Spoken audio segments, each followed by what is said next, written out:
அதோடு கூட தமிழ்நாடு மிகப்பெரிய ஆபத்தான சூழ்நிலையிலே இருந்து கொண்டு இருக்கிறது.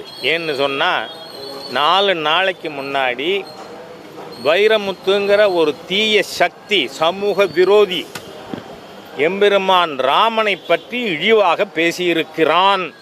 ஏன்னா எம்பெருமான் ராமன் அந்த மாதிரி பேசின ஒத்தனை மரியாதையாக பேசணுன்னு அவசியம் இல்லை.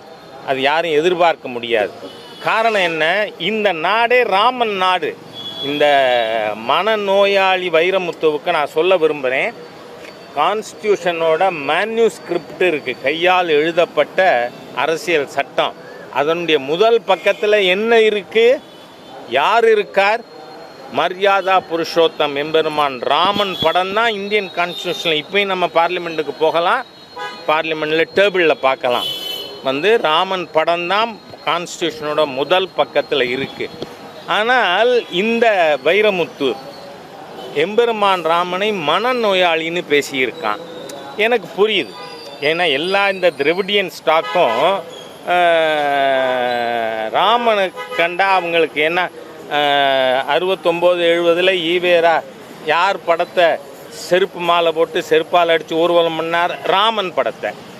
ஏன் இவங்களுக்கு ராமன்கிட்ட வழக்கே என்ன தெரியுமா? ராமன் என்று சொன்னால் ஒரு சொல், ஒரு வில், ஒரு இல்.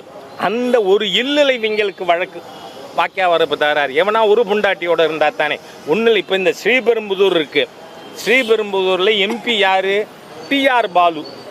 டிஆர் பாலுவோட அஃபிடவிட் எடுத்து பாருங்கள். 24 தேர்தலில் டிஆர் பாலு போட்டிருக்கிற அஃபிடவிட்டில் பொண்டாட்டிக்கான சொத்துக்கள் பேன் கார்டு, 2வது பொண்டாட்டிக்கான சொத்து pan card. It's a crime.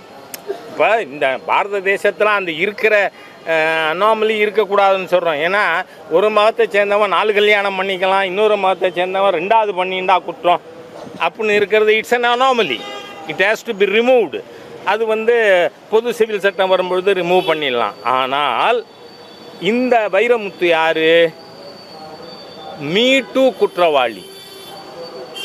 Chinmayi Sripada போன்றவர்கள் சமுதாயத்தால் மதிக்கப்படுகின்ற பெண்கள் பல பேர், நாட் 1 or 2, பல பேர் இந்த வைரமுத்துக்கு எதிராக ஏற்கனவே கம்ப்ளைண்ட் கொடுத்துருக்காங்க. மீட்டூவில் இருக்கிற ஆட்சி தத்தாரி அரசாங்கம், இந்து விரோத தீய அரசு. அதனால் இன்னமும் வைரமுத்து மாதிரியான சமூக விரோத தீய சக்தி இன்னும் கைது செய்யப்படலை.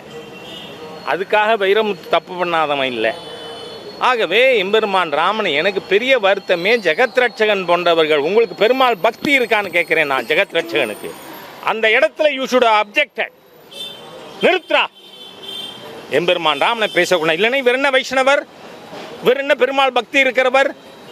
ஆகவே இந்த வைரமுத்துங்கிற தீய சக்தி ஹிந்து விரோதி, சமூக விரோதி. பெண்களை கண்டால் இந்த ஆளுக்கு மனநோய். அப்போ மனநோயாளி யாரு? வைரமுத்து மனநோயாளி. பெண்களை கண்டா அவங்களுக்கு அர்ப்பணிக்கணும். சுவாமி விவேகானந்தர் சொல்றாரு, சகோதரியை தவிர, அம்மாவை தவிர இருக்கிற எல்லாரையும் தாயாக நினைக்கின்ற கலாச்சாரம் எங்களோடது. ஆனால் நீ காம முத்துவா இருக்கியே, உன் மீது இவ்வளவு குற்றச்சாட்டு இருக்கே. இப்போ மதம் மாறலாம் ஒருத்தர், that's once own preference and choice. Udhayanidhi மாறினார். ஏன்னா நான் சொல்லலை, இது என்னோட இது எதுவுமே இல்லை கருத்து. உதயநிதியே சொல்கிறார், நான் கிறிஸ்தவன், நான் காதலித்து மணந்த என் மனைவி கிறிஸ்தவர், I am a proud Christian. Let you be a proud Christian, why can't you allow us to be proud Hindus? ஆனால் அந்த உதயநிதி என்ன சொன்னார்? சனாதன இந்து தர்மத்தை டெங்கு மலேரியா கொசு மாதிரி கொல்லணும்னு. அதாவது ஒருத்தர் மதம் மாறின உடனே, ஆங்கிலத்தில் ஒரு பழமொழி உண்டு, நியூ கன்வெர்ட்ஸ் ஆர் ஆல்வேஸ் ஃபெனட்டிக்கல்.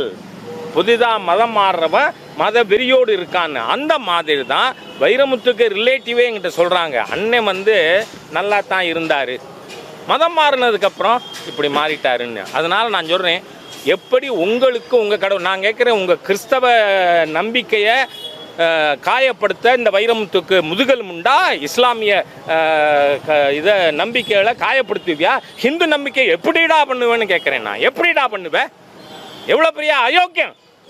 அதனால் இந்த அரசாங்கத்தை சொல்கிறேன்னா, if you don't arrest this anti Hindu anti social element Vairamuthu, இதுதான் சப்ஜெக்ட். அடுத்த தேர்தலில் இந்த ஹிந்து விரோத ஸ்டாலின் அரசாங்கத்தை தூக்கி எறியணும்.